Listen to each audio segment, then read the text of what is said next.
Okay, so we're back. Thank you very much for rejoining me. I had to light up a smoky smoke here. And now we're going to talk about Buried. Um, uh, Basically, also known as Ryan Reynolds' one-man show, which it really is. Uh, all you see throughout the entire film is him uh, and his co-star, which is a snake.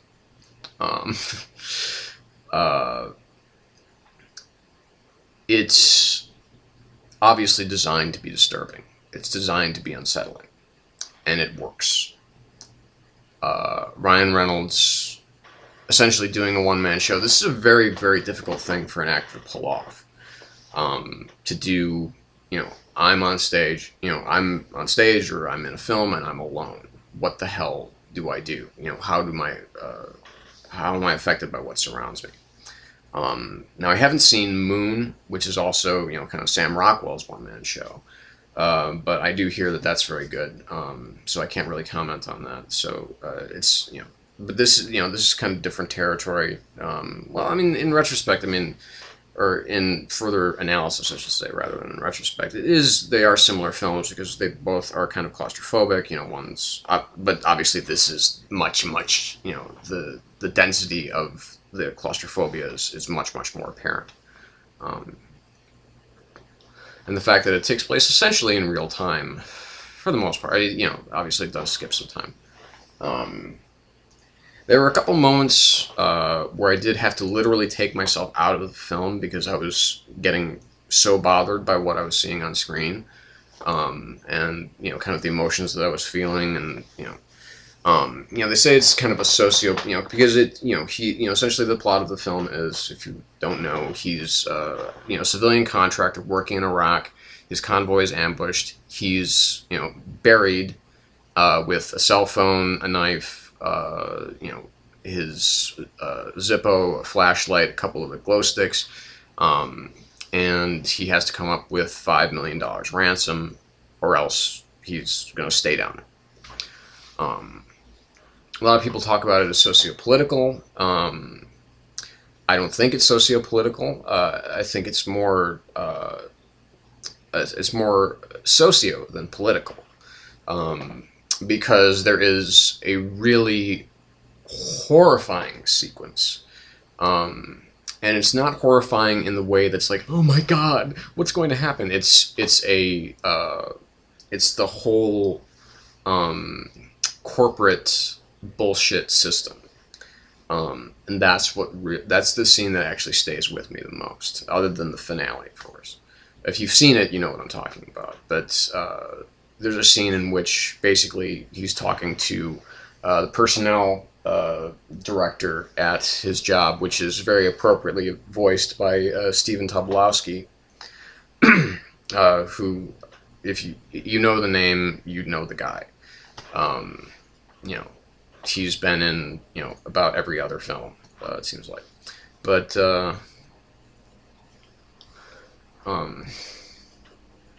it's a very powerful film. Like I said, it's designed to unsettle.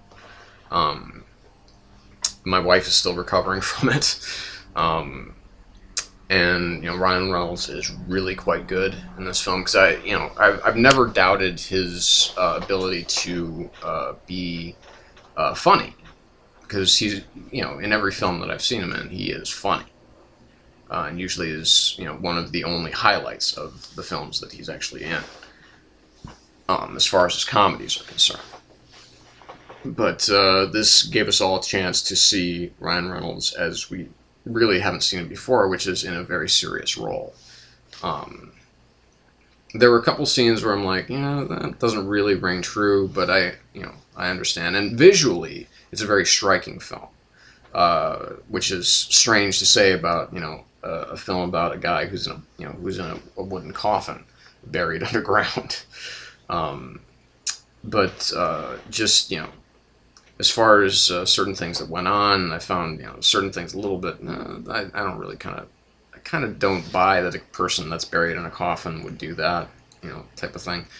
But who knows? I mean, I've never been buried in a coffin, so I wouldn't know what that's like, because I would probably die if I were ever buried in a coffin, because I am extremely claustrophobic. So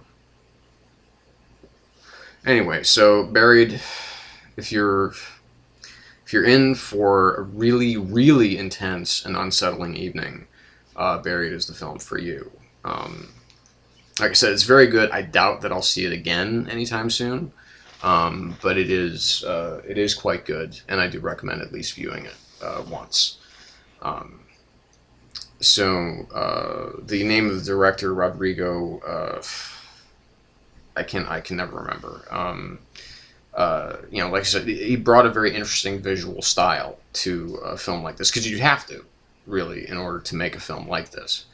Because, if it's just a guy in a box, I mean, what's there really to film? But, there is one shot in particular that I thought was quite brilliant, which is a shot of, the camera pulls out, not of the coffin itself, it actually creates a larger coffin, but you can still see how enclosed he is. It's a very kind of, if you've seen or even read that Yellow Bastard, the Sin City book, you'll kind of see maybe what I'm talking about, because it's just a very powerful shot.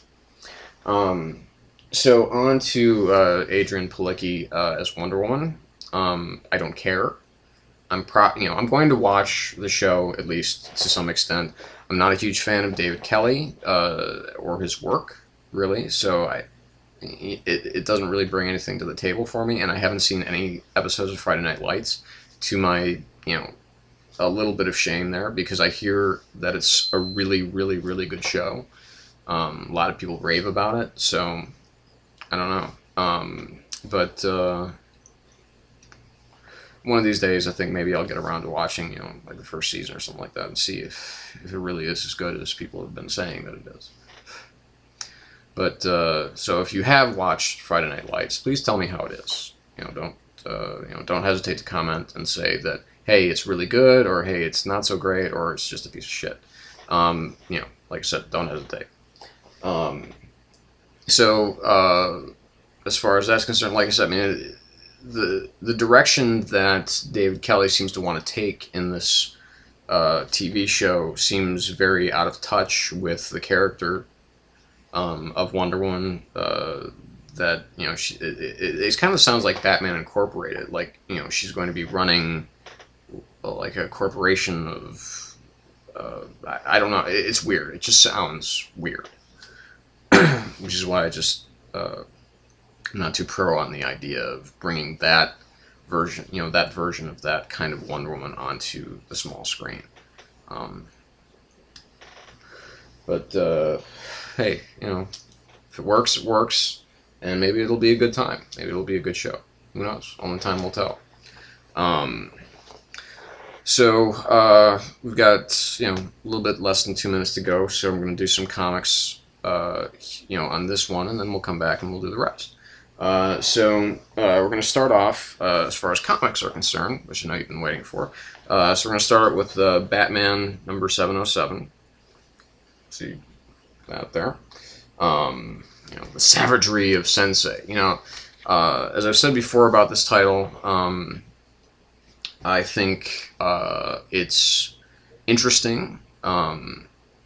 I was much more intrigued with the finale, the teaser going into the next issue, because this wraps up the arc with Sensei and this stolen mystical artifact and whatever. I mean, it's like it literally still makes no sense to me. And I've been reading it, which is the weird thing. I've been reading each issue, and I still don't understand what the hell is going on. Apparently, the Riddler had amnesia, so I guess he forgot that he was a private eye for a while, and now he's back to being a villain.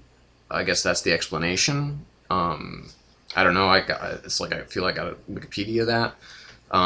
So again, just obviously beautiful art by Tony Daniel. Other than that, not really much to talk about.